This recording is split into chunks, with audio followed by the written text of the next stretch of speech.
భారత్ పాకిస్తాన్ మధ్య ఉద్రిక్తతలు తగ్గడం లేదు. సరిహద్దు వెంబడి ఉగ్రమూకలు రెచ్చిపోతున్నాయి. ఉగ్రవాదుల దాడులతో భారత సైన్యం అప్రమత్తంగా ఉంది. పుల్వామా జిల్లా త్రాల్ ప్రాంతంలో ఉగ్రవాదులు ఉన్నారనే సమాచారంతో భద్రతా బలగాలు తనిఖీ చేపట్టాయి.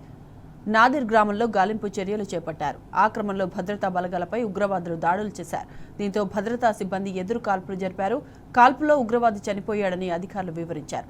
జైషే మహమ్మద్ ముఠాకు చెందిన 3 ఉగ్రవాదులు చిక్కారని తెలుస్తోంది. 48 గంటల్లో ఇది రెండో ఎన్కౌంటర్. మొన్న షోపియాన్ జిన్ పాథర్ కెల్లర్లో జరిగిన కాల్పుల్లో లష్కరే తోయిబాకు చెందిన 3 ఉగ్రవాదులను భద్రతా బలగాలు మట్టుబెట్టాయి.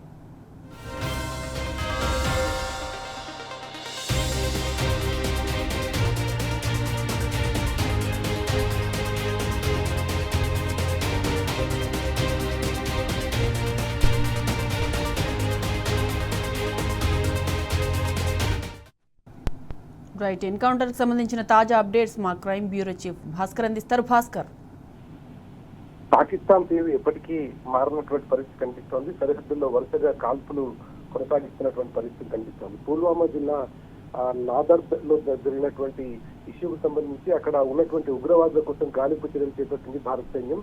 ఉగ్రమూకలతో సైన్యానికి ఎదురు కాల్పులు కొనసాగుతున్నాయి. కాల్పుల్లో ఒక ఉగ్రవాది ప్రస్తుతానికి చనిపోయినట్టుగా తెలుస్తోంది. ఆ కాల్పుల్లో చనిపోయినటువంటి ఉగ్రవాది జైషే మహమ్మద్ ముఠాకు చెందినటువంటి ఉగ్రవాదిగా తెలుస్తోంది. మొత్తం 3 ఉగ్రవాదులు అక్కడ ఉన్నట్టుగా తెలుస్తోంది. కాశ్మీర్ లో 48 గంటల్లోపే రెండో ఎన్కౌంటర్ జరిగినటువంటి పరిస్థితి. భారత్ పాకిస్తాన్ మధ్య ఉద్రిక్తతలు తగ్గించడం లేదు. ఈ నేపథ్యంలో సరిహద్దు వెంబడి ఉన్నటువంటి గ్రామాల్లో ఉగ్రవాదులు దాడులు చేస్తూ రెచ్చగొడుతున్నటువంటి పరిస్థితి కనిపిస్తోంది. ఉగ్రవాదుల దాడులతో భారత సైన్యం ప్రతిక్షణం అప్రమత్తంగా ఉంటూ వారిని ఎదుర్కొంటున్నటువంటి పరిస్థితి కనిపిస్తోంది.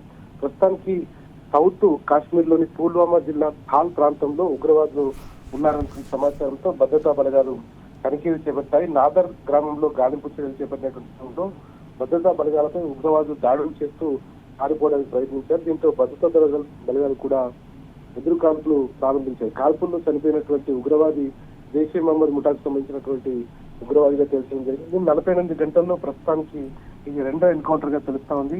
మొత్తం ఈ జైషే మహమ్మద్ సంబంధించినటువంటి ఉగ్రవాదులు కాశ్మీర్ పరిసర ప్రాంతాల్లోని గ్రామాల్లో ఉన్నటువంటి బార్డర్స్ లో ఉన్నటువంటి గ్రామాల్లో ఉండి అక్కడ షెల్టర్ తీసుకుంటూ ఈ దాడులకు కొనసాగిస్తున్నటువంటి పరిస్థితి కనిపిస్తుంది. మొన్న షోపియాన్ జిన్ పాథర్ కెల్లర్ లో జరిగినటువంటి ఎదురు కాల్పుల్లో లష్కరే తోయిబాకు సంబంధించినటువంటి 3 ఉగ్రవాదులను భద్రతా బలగాలు మట్టుబెట్టినటువంటి విషయం తెలిసిందే. ఈ నేపథ్యంలో ఉదయం నుంచి కూడా ఈ ఎన్కౌంటర్ కొనసాగుతోంది. దీంట్లో ఒక జైషే మహమ్మద్ సంబంధించినటువంటి ఉగ్రవాది చనిపోగా మరో 2కి సంబంధించినటువంటి రెస్క్యూ అయితే కొనసాగుతోంది. దీంట్లో వాళ్ళు ఎదురు కాల్పు చేయడంతో పాటు అక్కడ ఉన్నారంటూ సమాచారంతో అక్కడికి వచ్చినటువంటి ఉగ్రవాదులపైకి దాడులు చేస్తూ పారిపోవడానికి ప్రయత్నించారు. ప్రస్తుతానికి Indian army, Jammu Kashmir police తో పాటు సిఆర్పిఎఫ్ ఈ 3 కూడా ఈ ఆపరేషన్ కొనసాగిస్తున్నారు.